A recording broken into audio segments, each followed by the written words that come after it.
nagpursige na gawing kakaiba yung product ko? Ano ba yung talagang pangmasa? Talagang mapapabili sila? Yung pagiging negatibo ko po na pag-iisip, inalis ko po lahat yon. Mas challenge ko yung sarili ko, mas pinush ko yung kakayahan ko, nag-explore ako, inaral ko mabuti yung business ko at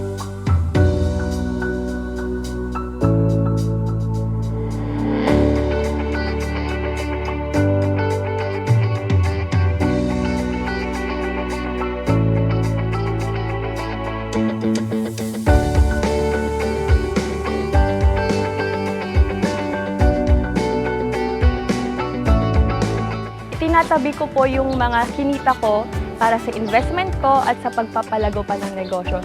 Yung mga natitirang pera po, yun na po ang ginagamit ko as expenses ko sa pang-araw-araw.